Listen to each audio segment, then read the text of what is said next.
오늘은 바이런 게이티의 당신의 아름다운 세계에서 어디에도 머물지 않는 마음에 대한 내용입니다. 부처님께서 말씀하셨다. 수보리야, 말해보아라. 먼 옛날 내가 연등 부처님 밑에서 배울 때 내가 얻은 진리가 있느냐? 수보리가 대답했다. 스승님께서 연등 부처님 밑에서 배울 때 얻은 것은 아무것도 없었습니다. 부처가 아름다운 세상을 만들어내느냐? 아닙니다, 스승님. 그렇지 않습니다. 왜냐하면 아름다운 세상은 아름다운 것이 아니기 때문입니다. 그것은 아름답다고 불릴 뿐입니다. 수보리야, 옳다. 이것이 중요하다. 모든 보살은 모습, 소리, 촉감, 맛, 냄새, 마음속에 일어나는 어떤 생각에도 의지하지 않는 순수하고 맑은 마음을 내야 한다. 보살은 어디에도 머물지 않는 마음을 내야 한다. 이 장은 금강경에서 가장 심오한 장 가운데 하나입니다. 이 장은 본질적인 것을 말하며 나무랄 데 없을 만큼 분명한 언어로 말합니다. 스티븐이 해능 스님의 이야기를 들려주었는데 그 스님은 이 장의 마지막 문장을 들었을 때 마음이 활짝 열렸고 모든 것의 본질을 즉각 깨달았다고 합니다. 그 이야기를 듣고 나는 놀라지 않았습니다. 만일 평화 속에 머무는 방법을 알려주는 가장 분명하고 단순한 조언을 찾고 있다면 이 문장이 아주 좋은 조언이 될 것입니다. 어디에도 머물지 않는 마음을 내라. 붓다는 어느 전생에 옛 붓다 밑에서 배운 일에 대해 말합니다. 아주 먼 그 옛날 그는 깨달음을 얻었을 때 얻은 것이 없다고 말합니다. 붓다는 현생에 관해 얘기했더라도 같은 유지의 말을 했을 것입니다. 보리수 아래 앉아 깨달음을 얻었을 때 내가 얻은 것은 아무것도 없었다. 나는 금강경의 저자가 전생이라는 것을 정말로 믿었는지 모릅니다. 나는 그가 과거의 순간들조차 믿지 않았을 것이라고 생각합니다. 그는 31년 전, 10억 년 전, 한순간 전이 같고 모두 실제하지 않는다는 점을 나타내기 위해 전생이라는 말을 사용했을지도 모릅니다. 왜냐하면 과거란 현재에 일어나는 하나의 생각일 뿐이기 때문입니다. 여기에서 붓다가 말하는 요지는 깨달음을 얻는 수행에 완전히 전념하는 수행자라도 수없이 많은 생애를 윤회하며 온 마음으로 알아차림에 헌신하는 수행자라도 단 하나도 얻은 것이 없다는 것입니다. 당신이 이미 가지고 있지 않은 것은 단 하나도 얻을 것이 없습니다. 우주에서 가장 깊이 깨달은 존재라도 당신이 바로 지금 가지고 있지 않은 것은 아무것도 가지고 있지 않습니다. 놀랍지 않나요? 수십억 년 전의 지혜는 지금도 변하지 않습니다. 붓다는 탐구 속에 살기 때문에 아무것도 그에게 달라붙을 수 없습니다. 붓다가 집착할 수 있는 생각은 하나도 없습니다. 그는 언제나 자기를 시험하며 자기를 깨닫고 있습니다. 자신의 전생들을 기억하는 티베트의 승려가 있다고 합니다. 하지만 그런 이야기가 사람들의 고통을 끝내는데 도움이 될까요? 그런 이야기는 사실 또 하나의 정체성, 줄줄이 이어지는 정체성이 아닐까요? 한때 내가 클레오파트라나 마리 앙투아네트였든 인도 콜카타 빈민가의 거지였든 그걸 아는 게 내게 무슨 도움이 될 수 있을까요? 그것은 에고의 음식일 뿐입니다. 당신은 어제의 이야기로 돌아갈 수 있고 태어나기 전에 당신이 누구였다는 이야기로 거슬러 올라갈 수도 있겠지만 어디서부터 탐구하는지는 중요하지 않습니다. 그건 모두 이야기일 뿐이고 다른 이야기보다 더 심오한 이야기는 없습니다. 당신이 초능력자라서 한 번도 가보지 못한 어느 나라에 어떤 나무 옆에 묻혀있는 상자를 천리안으로 보았다고 가정해 봅시다. 그 말을 듣고 사람들이 그 나무를 찾아가 땅을 팠더니 놀랍게도 그 상자가 있는 겁니다. 이제 당신은 유명해지고 텔레비전 인기 프로그램에 나와서 사람들에게 그 일에 관해 이야기해 줍니다. 그런데 그것이 무엇을 증명하나요? 그 일이 다 끝난 뒤 당신 차의 앞유리에 주차 위반 딱지가 붙은 걸 보면 여전히 화가 나나요? 그러니 바로 지금 여기에 머무르면서 마음이 어떻게 작용하는지를 조사해 봅시다. 당신에게 보이는 세상은 당신이 세상을 어떻게 보는지를 비추어 줍니다. 당신의 세상이 추하거나 부당해 보인다면 세상이 그렇게 보이게 하는 생각들에 질문해 보지 않았기 때문입니다. 당신의 마음이 더 맑고 친절해지면 당신의 세상도 더 맑고 친절해집니다. 당신의 마음이 아름다워지면 당신의 세상도 아름다워집니다. 의식적으로 아름다운 세상을 만들어내는 게 아닙니다. 당신이 보는 모든 것은 아름답지 않을 수 없습니다. 왜냐하면 당신은 거울에 비친 자기 자신을 보고 있을 뿐이기 때문입니다. 당신이 자기의 판단에 대해 질문하는 법을 배우면 아름다운 것과 추한 것이라는 분별에 집착하지 않습니다. 어느 하나를 다른 것과 비교하지 않기 때문입니다. 당신의 마음은 자기를 속이는 행위를 그만두었습니다.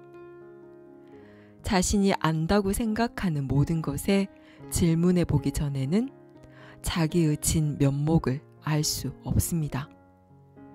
자기의 진 면목을 아는 것보다 더 아름다운 것은 없습니다.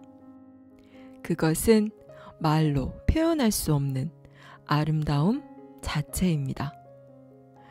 내가 이따금 거울 앞에 지나가다 그 안에 있는 나의 얼굴을 우연히 보게 되면 저 여자는 정말 아름답구나 하는 생각이 일어납니다. 이어서 그게 나라는 것을 사람들이 나라고 부르는 사람임을 깨닫고는 미소를 짓습니다. 그런데 모든 사람이 다 그렇습니다. 나는 나에게 아름다워 보이지 않는 사람을 만난 적이 없습니다. 사람들이 그들의 얼굴이나 몸을 매력적으로 보든 안 보든 상관없습니다. 가끔 스티브는 그에게 특히 아름다워 보이는 여성이나 잘생겨 보이는 남성을 가리켜 보이지만 내게는 그런 아름다움의 기준이 없습니다. 나는 이따금 노숙자와 함께 인도에 앉아 있는데 그 노숙자가 뚱뚱하고 지저분하고 중얼중얼 혼잣말을 하는 여자일지라도 내게는 어린아이처럼 아름답습니다. 그녀가 허락한다면 나는 그녀의 머리를 쓰다듬고 그녀를 껴안을 것입니다. 나의 경험에 따르면 모든 것은 나름대로 선하며 모든 것은 나름대로 아름답습니다. 모든 것이 아름다운지를 내가 어떻게 할까요? 만일 내가 어떤 것을 아름답지 않다고 본다면 그건 나의 내면에서 올바르게 느껴지지 않을 것입니다. 그것은 우리를 자유롭게 하는 진실입니다. 그리고 어떤 것이 아름답지 않다는 생각이 들었을 때 이 생각에 대해 질문하자 온 세상이 하늘처럼 아름다워 보였습니다. 받아들일 수 없는 것은 아무것도 없음을 나는 알게 되었습니다. 우리 중 어떤 사람들은 처음에는 이 말에 동의하기가 무척 어렵습니다. 그걸 이해하려면 우리의 온 세상을 잃어야 하기 때문입니다. 우리는 상반된 것들로 이루어진 세상을 잃는 걸 두려워합니다. 고통받을 만한 정당한 이유가 있는 사람이라는 우리의 소중한 정체성을 유지하려면 그런 세상에 의존해야 하기 때문입니다. 그래서 어떤 이들은 자유롭기보다 옳기를 원합니다.